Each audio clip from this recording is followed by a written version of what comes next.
Quayson and Assin and Ay3ka into Sabeka. July 28, 2021. And a High Court of Capus, Ebu said, on your MPD, oh, to me, who don't know, so MP. Now, the latest is. No, but Sir Evans, Sir Court ruler. Why then is he still holding himself as a member of parliament? Because maybe Sir Lawyer Abraham Amaleba, I'll get to him. He mustn't be saying Anomami Evans. Ora Amaleba, but okay, who be na Ora Quayson go to this difficult you because not or any lawyer. But says onyane lawyer bill. But something can't say the lawyer. Or no, or any lawyer. And Ojai, Ojani, because we are some at that court, no. Ura Nasa, and yet they. Oh, yeah, okay, kind of Electoral Commission, every nomination, 5th to 9th, say found class Abra. Now, don't class, what sign? Our commissioner for oath in him. Say, and near my wacky cane in a no credit. Be beyond touch my own. Never bet that one thing say, your kind and no cry. Before quarter him on here there. And don't you know, if it's that time now court to share, no. Yaman and Saka, ya 7 and 4th ruling or the Abeni. I don't know where you now so I call Court of Appeal. Now, Court of Appeal, no. In one way, woman say, as an important power on person with so for stay of execution. I'm to make you, and then on my file way, or China on my file way, or China on my file way. Some be Court of Appeal home, ever Supreme Court for interpretation. Ora Maliba, be a no winning. Busa Ora Ay3ka say, Waba Supreme Court what issue say interpret Article 94(2)(a) and now on my now all can say MPP de acquire ye de acquire Mukra. Okay, La Maleba. Now tell me and one more crampo into a new coin say Obika quarter. Now court ruling against now.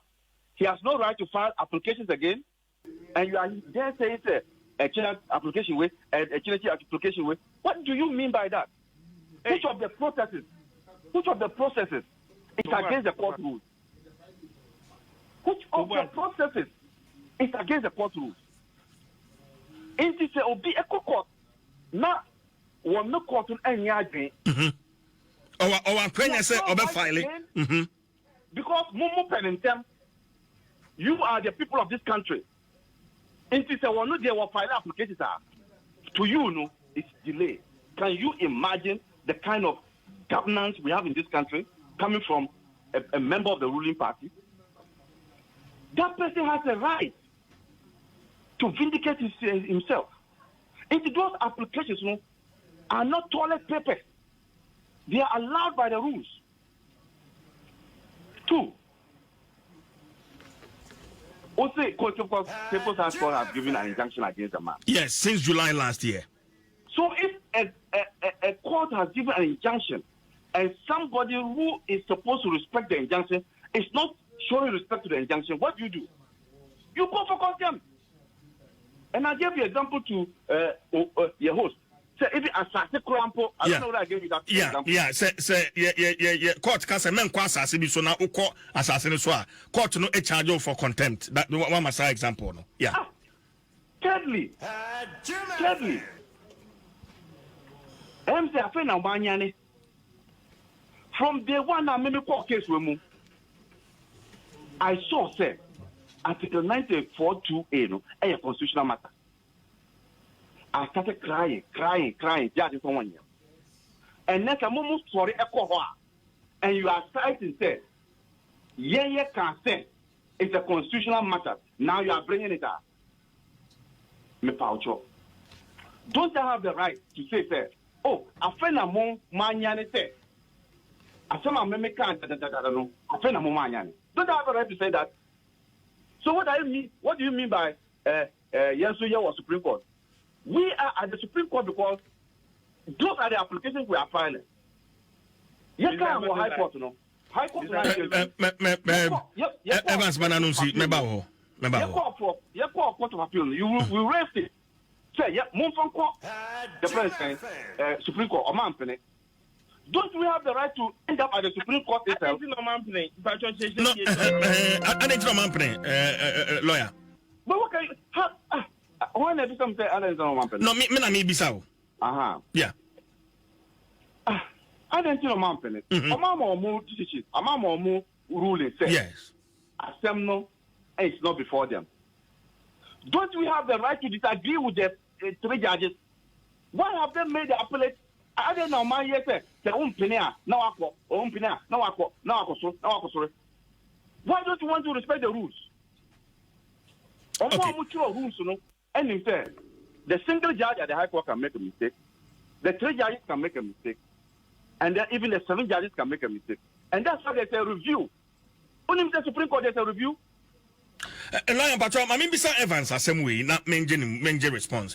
Since July last year, our court, a ruling, say, James Jechi Quayson, want to mean holding her as a member of parliament.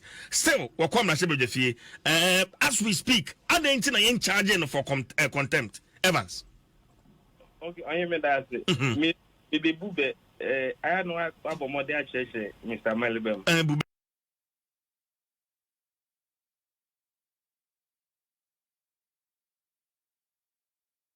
Beno. Yes, a collapse of Damrama higher of the Copahia, yet the Damrama high Echreno.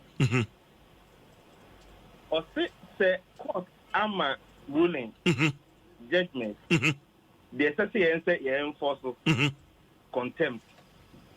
And change our for how long? And you better until say be charging for contempt because we are getting to almost a year. We are in February, March, April, May, June, July. And change our nafi. The court bekano. Court must say what they will process about several. Amonsaka, Omo responded. Namomra. Nina ye di pepe said the beya. Obi nkase. Obi the ohona otinchi obi.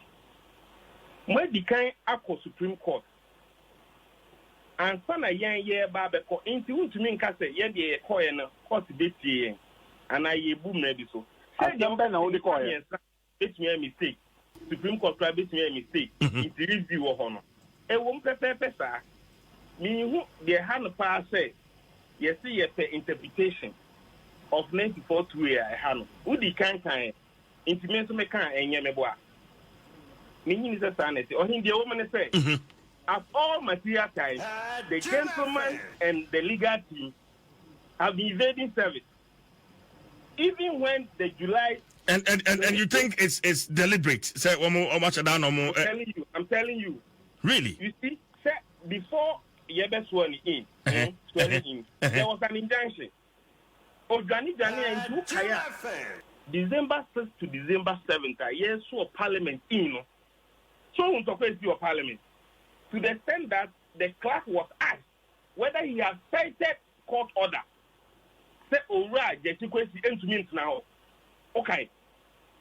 If you went in our by a person, but Emrani, the Emra, put to me and to Steno.